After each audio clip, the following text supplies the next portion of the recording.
வணக்கம். இன்றைய வழிகாட்டியில் ஆசிரியர் போட்டி பரீட்சைகளுக்கான பரீட்சை வினாத்தாளினை பார்ப்பதாக அமைகின்றது. அந்த வகையில் பகுதி 1 முதலாவது வினாவாக தென் மாகாணத்தில் உள்ள மொத்த பாடசாலைகளின் எண்ணிக்கை அண்ணளவாக தரப்பட்ட விடைகளாக 1000, 1100, 1200, 1300. இந்த வினாவுக்கான விடையாக இரண்டாவது விடையான 1100 என்பதாகும்.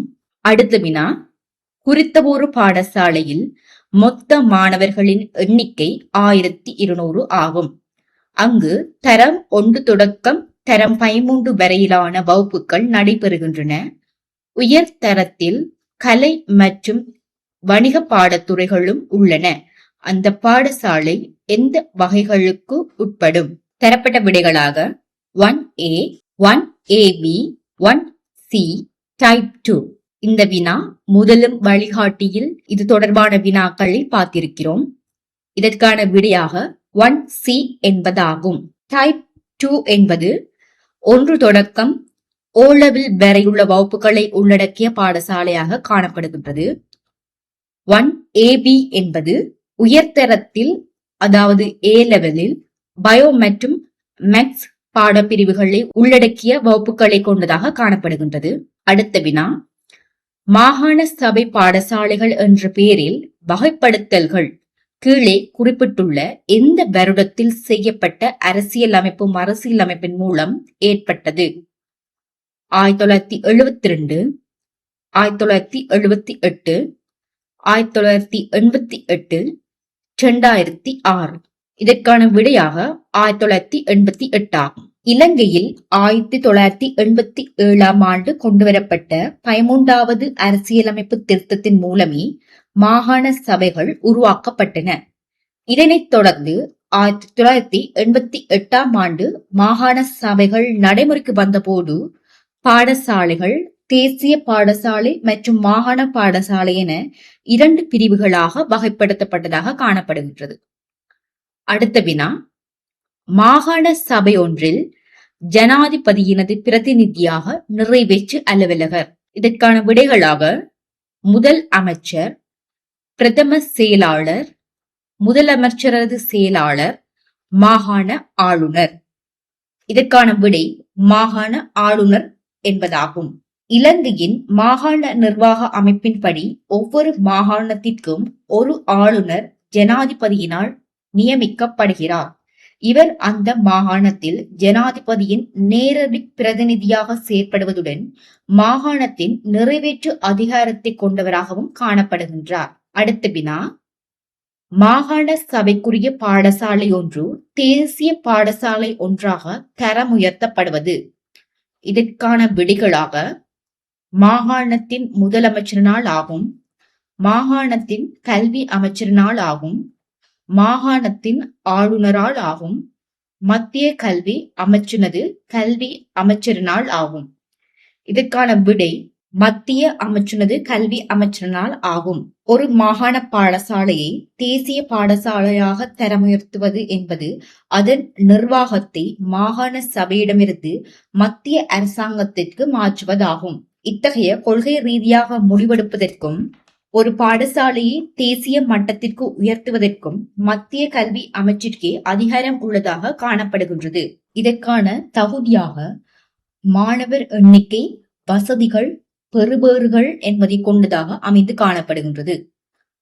அடுத்த வினா, மாகாண சபை பாடசாலைகளில் ஆசிரியர்களின் தனிப்பட்ட கோப்புகள் பேணப்படுவது. மாகாண கல்வி திணைக்களத்தில் ஆகும், வலய கல்வி அலுவலகத்தினால் ஆகும், கோட்டக்கல்வி அலுவலகத்தினால் ஆகும், மாகாண கல்வி அமைச்சின் அலுவலகத்தினால் ஆகும். இதற்கான விடையானது வலய கல்வி அலுவலகத்தினால் ஆகும்.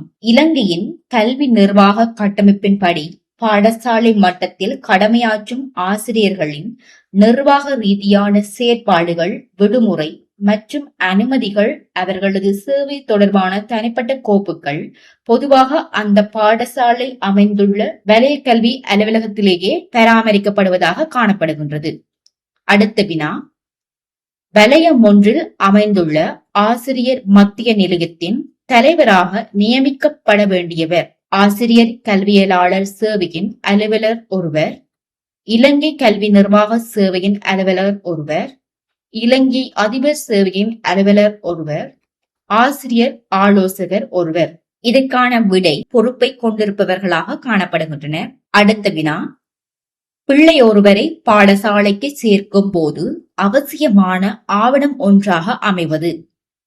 மாணவர்களின் பாடசாலை விடுகை பத்திரம், மாணவர்களின் பிறப்புச் சான்றிதழ் பத்திரம், பெற்றோர்களின் வதிவிடம் தொடர்பாக கிராம அலுவலர்களின் சான்றிதழ், பிள்ளையின் பாதுகாவலர் பிறப்புச் சான்றிதழ். இதற்கான விடையாக மாணவர்களின் பிறப்புச் சான்றிதழ் பத்திரம். அடுத்த வினா, கீழே குறிப்பிட்டவர்களின் பாடசாலை அபிவிருத்தி சபையில் உறுப்புரிமையை பெற்றுக் கொள்ள முடியாதவர்கள். இதற்கான விடைகளாக பிள்ளையினது பெற்றோர், பிள்ளையினது சட்டபூர்வமான பாதுகாவலர்கள், பாடசாலையில் கடமையாற்றும் ஆசிரியர்கள், பாடசாலையில் இருந்து ஓய்வு பெற்று சென்றுள்ள ஆசிரியர்கள். இதற்கான விடையாக பாடசாலையில் இருந்து ஓய்வு பெற்று சென்ற ஆசிரியர்கள் என்பதாக அமைகின்றது. அடுத்த வினா, பாடசாலை ஒன்றில் பிள்ளைகள் கல்வி சுற்றுலாவுக்கு செல்ல வேண்டுமெனில் அதற்கான அங்கீகாரத்தை பெற வேண்டியது. அந்த பாடசாலையில் அதிபரிடமிருந்து, கோட்டக்கல்வி பணிப்பாளரிடமிருந்தாகும், வலய கல்வி பணிப்பாளரிடமிருந்தாகும், கல்வி அமைச்சின் செயலாளரிடம் இருந்தாகும். இதற்கான விடையானது வலய கல்வி பணிப்பாளரிடம் இருந்தாகும். இதற்கான விண்ணப்பங்கள் மற்றும் தேவையான ஆவணங்கள் அதிபர் ஊடாக வலய கல்வி அலுவலகத்திற்கு சமர்ப்பிக்கப்பட வேண்டியதாக காணப்படுகின்றது. அடுத்த வினா, பாடசாலை ஒன்றினது சிற்றுண்டி சாலையை நிர்வகிப்பவர். அதிபர், அதிபரினால் பெயரிடப்படும் ஆசிரியர் ஒருவர், கோட்ட கல்வி பணிப்பாளரின் பிரதிநிதி ஒருவர், பாடசாலை சிற்றுண்டி சாலை குழு. இதற்கான விடை பாடசாலை சிற்றுண்டி சாலை குழு என்பதாகும்.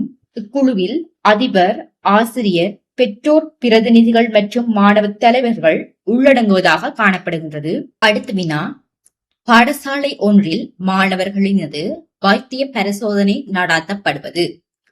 சுகாதாரம் மற்றும் போசாக்கிற்கு பொறுப்பான உதவி கல்வி பணிப்பாளரால் ஆகும், பிரதேசத்தின் சுகாதார வைத்திய அலுவலகத்தினால் ஆகும், அன்மித்திய வைத்தியசாலையின் வைத்தியரனால் ஆகும், கோட்டத்தின் குடும்ப சுகாதார அலுவலகத்தினால் ஆகும். இதற்கான விடையானது பிரதேசத்தின் சுகாதார வைத்திய அலுவலகத்தினால் ஆகும். அடுத்த வினா, உதவி பெறும் பாடசாலைகள் அரசினால் பொறுப்பேற்கப்பட்ட வருடம் 1956, 1960, 1972, 1981 காணப்படுகின்றது. இதற்கான விடையாக இரண்டாவது விடையான 1960 என்பதாக அமைகின்றது. அடுத்த வினா, பாடசாலைகளில் அரசு சுவீகரித்த சந்தர்ப்பத்திலேயே அரசினால் சுவீகரிக்கப்படாத போது அரசின் உதவிகள் தொடர்ந்தும் வழங்கப்படும் பாடசாலைகளின் பெயர். விசேட கல்விக்கான பாடசாலைகள், முதலாம் தர உதவி பெறும் பாடசாலைகள், சமய ஸ்தாபனங்களுக்குரிய பாடசாலைகள், சர்வதேச பாடசாலைகள் என்பதாக அமைந்து காணப்படுகின்றது. இதற்கான விடையாக விசேட கல்விக்கான பாடசாலைகள் என்பதாக அமைந்து காணப்படுகின்றது. 1960 தொடக்கம் 1961 ஆகிய காலப்பகுதியில் பாடசாலைகள் அரசுடைமையாக்கப்பட்டாலும் சில பாடசாலைகள் அரசுடைமையாக்கப்படாததாக காணப்படுகின்றது. பாடசாலை மாணவர்களுக்கு இலவசமாக சீருடை வழங்குவது ஆரம்பிக்கப்பட்டது எந்த ஜனாதிபதியின் நிர்வாகத்தின் கீழாகும்? ஜனாதிபதி வில்லியம் கோவல்லவா, ஜனாதிபதி JR ஜெயவர்தனா, ஜனாதிபதி R பிரேமதாசா, ஜனாதிபதி DP விஜயதுங்க ஆகிய பெயர்கள் தரப்பட்டுள்ளது.